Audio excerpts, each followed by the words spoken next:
Mga ka-Republic, tatangkain ng Barangay Ginebra na sungkitin ang pangalawang panalo sa pakikipagharap nila bukas laban sa NLEX. Makakasukotang lakas ni Justin Brownlee ang mahusay na import ng magkakalsada na si Cadila Lane. Habang ang Ginebra ay galing sa panalo sa kanilang debut game, ang NLEX naman ay gustong mag-bounce back mula sa pagkatalo laban sa Tok and Tex. Samantala, nakuha na ng SMB ang kanilang unang panalo. Pinadapa ng Beermen ang Converge na nagbunsod para aminin ni Coach Delta Pineda na babahala na siya sa standing ng Fiber Xers. At isa pang samantala, matapos magbiro si Tira Ferma Coach Ronald Tubid na gusto nilang gawing hapunan ng Phoenix, sila ang minerienda ng LPG Masters nang magpasabog si Richie Rivero ng career high na 40 points para dalhin sa realidad ang G. Pag-uusapan po natin yan, pero bago ang lahat ay maglalambing po ako sa inyo na isubscribe ninyo itong ating channel at kung di masyadong makakaabala ay i-like at paki-share na rin ninyo.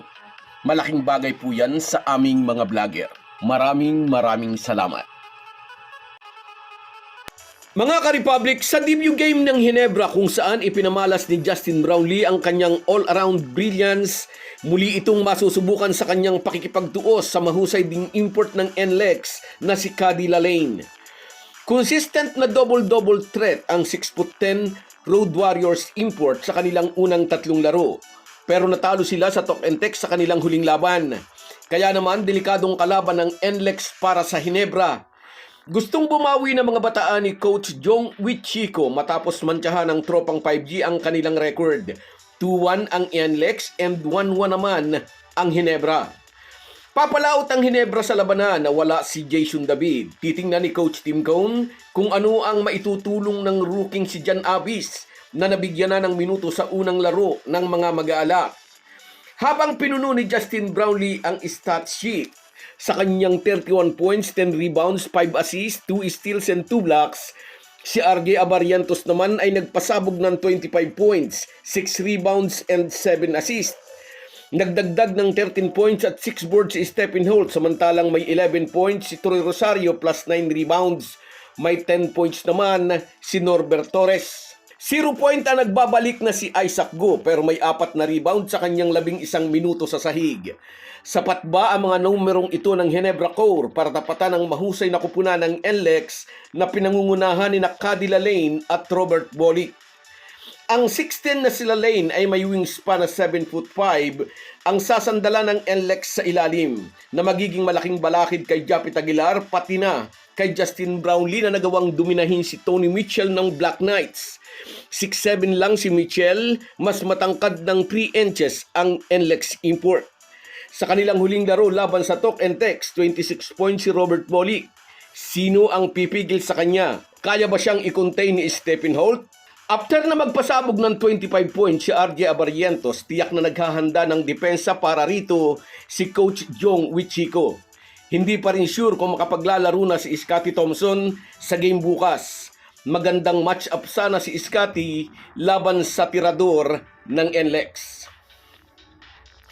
Samantala, ang mga dating tirador ng SMB ang sinandala ni Coach Leo Austria para pataubin ang Converge upang ibigay sa mga ito ang tatlong magkakasunod na talo. Ipinamalas ni Junmar Fajardo ang dahilan kung bakit siya ay 9-time PBA MVP. Nakipagsabayan si The Kraken kay Kaylor Kelly ng Converge. Pinangunahan niya ang atake ng SMB with his 27 points, 17 boards and 3 assists para tanghaling best player ng laro. Umayuda si CJ Perez ng 24 points samantalang may 18 points naman si Don Troliano kasama ang huling dalawang free throw mula sa foul ni Alec Stockton. Medyo umegi na ng konti ang performance ni Marcus Lee, ang SMB import na inula ng bashing matapos umiskor ng nakakaawang 4 na puntos sa laro nila kontra sa Titan Ultra. Kagabi may 10 puntos na siya laban sa Converge, may kasamang 12 rebounds. Nakapagbigay din siya ng 6 assists at 3 supalpal. Ang pagkatalo kagabi ay pangatlong sunod na semplang ng Converge na bago ang simula ng conference ay sinasabing isa raw ito sa mga team na magiging title contender. Kasama sila ngayon sa mga kulelat sa team standings sa kanilang record na 1 panalo, 3 talo. Inamin ng Converge coach na si Delta Pineda na babahala na siya sa lagay ng kanilang team. May 12 laro lang ang bawat kupunan sa elimination, 8 lang ang aakyat sa playoffs. Ang unang 4 na team ay mayroong twice to beat advantage. Inihahalin tulad ni Coach Delta ang Converge sa isang bagong team na nangangailangan pa ng panahon para makadevelop ng chemistry. Kung pinoproblema ni Coach Delta Pineda ang chemistry, mukhang dito naman maagang nag-excel ang former deputy coach ng Converge na si Charles Chu, na coach ngayon ng Phoenix Fuel Masters.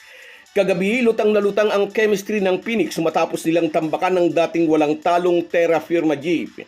Nakita ni Coach Charles Chu ang tamang timpla ng depensang pipigil kay Mubashir Ali, import ng Jeep. Sa isang laro ng Terra Firma ay pumutok si Ali ng 50 points and 25 rebounds. Sa laro kagabi, hindi ito pinayagan ng Phoenix. 13 points lang and 17 boards ang inalaw sa kanya ng Super LPG. Bago ang laro, sinabi ng Terra Firma coach na gutom daw sa panalo ang kanyang team at nagbiro siyang gusto nilang gawing hapunan ang Phoenix. Kabaligtaran po ang nangyari. Nagpasabog ng career high 40 points si Richie Rivero ng Super LPG na dinagdagan ni Iskandor ng 20 points plus tig 14 points sina Evanelli at James Dickey upang ang Terra Firma ang magsilbing merienda ng mga bataan ni Charles Chu. Nasa tuktok ngayon ang team standings ang Fuel Masters sa 3 panalo, 1 talong record. 3-1 din ang Terra Firma.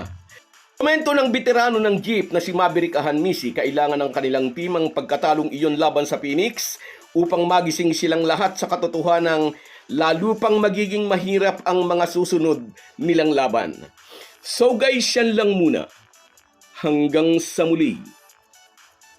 Kung wala po kayong mga viewers namin ay walang magtatagumpay na vlogger. Kaya salamat po sa inyong panunood.